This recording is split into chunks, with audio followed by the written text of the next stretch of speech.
What's poppin', y'all? Today, we're taking a look at the trailer for Season 2 of BMF. If you enjoyed the video, like, sub, but don't sub to my channel. Go sub to MovieBot! I love you, MovieBot. Yeah. Pledge allegiance to the Black Mafia family. To the Black Mafia family. BMF Season 2 opens in the late 80s in Detroit, where Meech has plans to expand, and we hear him say, "We're about to take over the whole nation," as his crew toasted the Black Mafia family. And this trailer gave us a glimpse of what to expect in terms of turf wars, territory beef, drive-by shootouts, as we'd expect based on the era we're in. And so we can expect to see a lot of death, blood, broken families, and also, as the trailer showed, a potential breakdown in the relationship between Meech and Terry. And so in this video, we're going to break down the trailer and what we can expect for BMF Season 2. Now, the official logline for Season 2 reads, "Rooted in authenticity and told with grit, heart, and humor, we parachute into the season with Meech and Terry at odds. Meech wants to expand the business beyond Detroit, yet Terry is no longer in the game and is focused on school and launching a legitimate car ride service with his pops. As the season unfolds, the streets implode and the brothers risk losing everything. We found out what happens to Meech and Terry as they both seek to become stronger than ever and strategically execute a new vision." And just to add to the official logline, Meech had this to say, "I can tell you that he has to elevate his mind. Everything about him is elevating, so he's becoming bigger, wealthier, and wiser." Now in Season 2, the 50 boys are dead, and so are the 12th Street Boys, and from now on, they're BMF. And as we all know, it's better to work together than against each other, and with Lamar no longer— So, do y'all think now that Lamar's gone, do y'all think that Meech is gonna take over the 12th Street Boys and just bring them with the 50 boys and that's gonna create BMF? And can we, if Meech does do that, can he trust the 12th Street Boys? Only because, I'm sorry, I'm getting overcold, you guys.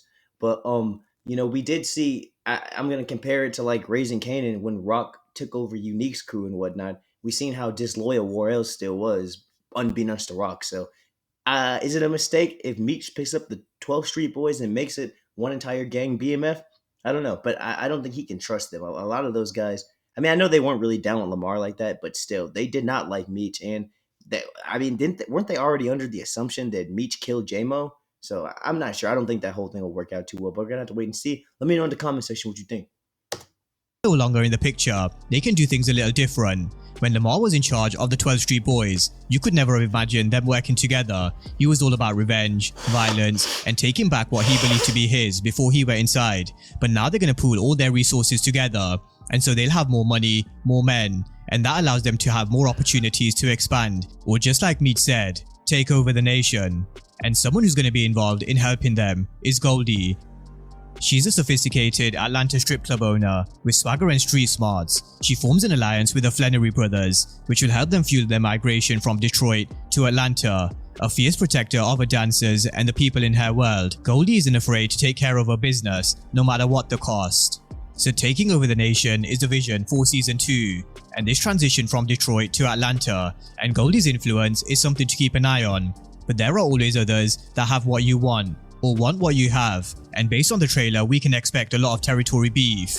The news report says the turf wars are escalating, and entering new territory will of course mean coming across new enemies and new beef. That's something else I was wondering. I was thinking like, this dude right here who was just dumping, I mean, that motherfucker gotta be like in Atlanta or something. Because I mean, like, don't BMF in real life expand to like Atlanta and like Los Angeles and all this shit? So I don't know. I mean, I'm pretty sure like all the violence really won't be. I mean, it might be going on in Detroit still, but I think like this dude is probably somewhere in the South. Y'all let me know in the comment section what you think. Where is this motherfucker? So we're gonna see Meech having to protect himself and look over his shoulder, as well as come toe to toe with new players. And no doubt, as they raise their game and I mean, look at bro, B Mickey look shook. Like if that nigga scared, like I mean. God damn, we might have to file this under the category of not good. risk it all, they will be somewhat successful with their vision, but Pastor Swift does have some wise words. I can respect that, brother. But remember, pride often comes before the fall. Now, Pastor Swift isn't the only one with wise words. In Season 1, there was a clear— Y'all think Pastor Swift gonna get in Meech's mom's pants?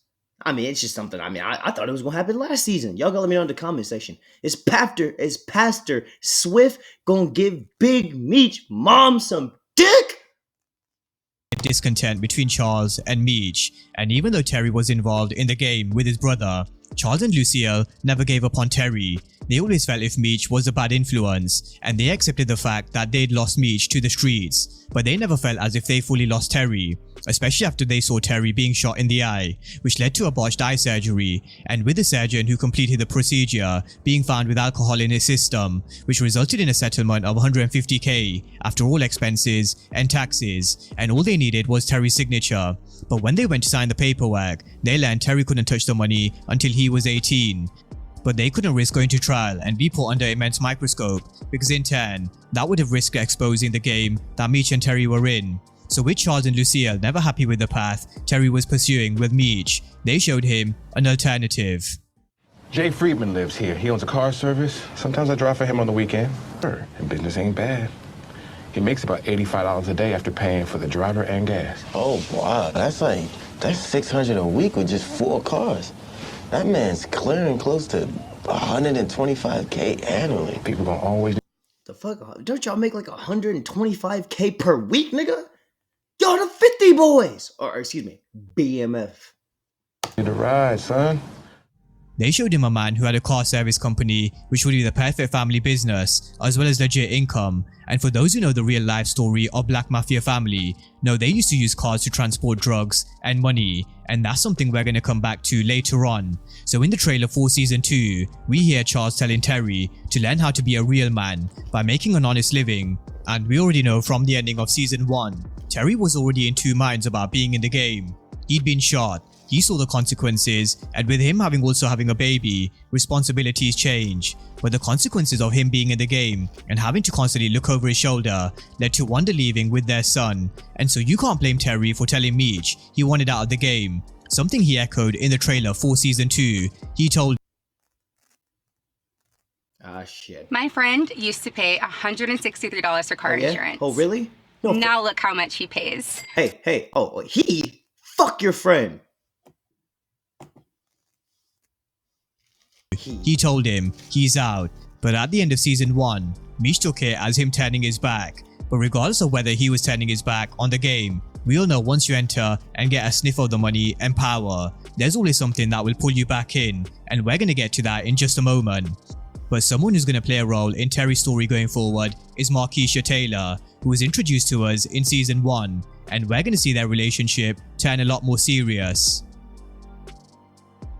He tells Markeisha that if she was his woman, he'd cherish her, but we've seen this over and over again in the game. This only causes more problems and conflicts, especially. Damn, I mean, movie by you making this sound real spooky for this Marquisha. Y'all think we gonna be smoking on that Marquisha pack by episode 8? Let me know in the comment section. I mean, it never goes good for the innocent bystanders, the people who aren't in the game. I mean, we've seen it too many times. We just seen Renee and Ziza get clipped within episodes of each other. Especially when there's love involved, and I wouldn't be surprised to see Markeisha influence some of Terry's decision making. And one of the I wouldn't be surprised to see Marquisha get clipped. conflicts we are going to see are with the brothers. There's a part of Terry where he wants to go legit and run the car services company, and we see that in the trailer, but then there's a part of him who wants back in the game. And so we're going to see Terry come back to Meech, but Meech tells Terry, I thought you were done with the game. Get in the game or stay out of it. And I'm sure we all know what choice Terry's going to make, but it's going to be a decision which will at some point in the future end in them going in different directions. Now, problems in the game, territory beef, and issues with connects and other gang leaders is only one aspect. Family is another, but we've all heard the saying, blood doesn't necessarily make you family, loyalty does. But Terry doesn't know who to trust in his family, and it seems like there's going to be a lot more issues than just a street game. We all know Charles has certain morals and beliefs. We know Lucille loves all her kids, but petrol will be added to the fire when and if they find out Terry's back in the game. And maybe even using the car service company that was supposed to be clean. But as Lucille gives a passionate speech about— Did y'all just catch that? I low-key was just running that back in my head. Yo, that nigga movie bot, that nigga is literate. I mean, that nigga's literacy skills could be comparable to a college English professor. That nigga just said the adding petrol to the fire. Jeez, movie bot. Movie bot. That's why that nigga the GOAT.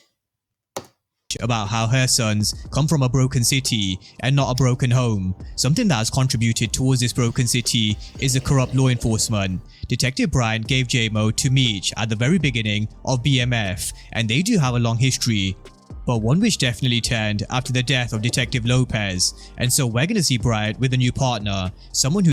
Do y'all actually think that Detective Brian is gonna get killed this season? Because I mean, in the trailer, if I'm not mistaken, it looked like old boy's shoulder was on fire. Who says they don't get to pick and choose who they save. But sometimes money does talk, money which Brian did throw back at Meech's face, but everybody has a price, especially law enforcement. But that's a breakdown for the official trailer of BMF Season 2, which will no doubt give Meech and Terry more obstacles to overcome. They'll be confronted with issues with their own crew, territory beef, and more death along the way, as well as family issues. And at what cost is Meech willing to expand and risk it all? Drop all your thoughts and theories down below for BMF Season 2. And of course, if you are new to the channel and you haven't done so already, then remember to smash the subscribe button if you want to see everything BMF as well as Power Universe related. But as always, thank you guys for watching, and I'll see you next time. Like I said, go sub to MovieBot. I mean, when MovieBot talk, bro, like, it's basically like listening to the History Channel, nigga. But yeah, if you enjoyed the shit, like, sub. I'll be trying to stream a little bit more. Just got a lot of shit going on with my probation. But hopefully I'll catch y'all soon. Peace.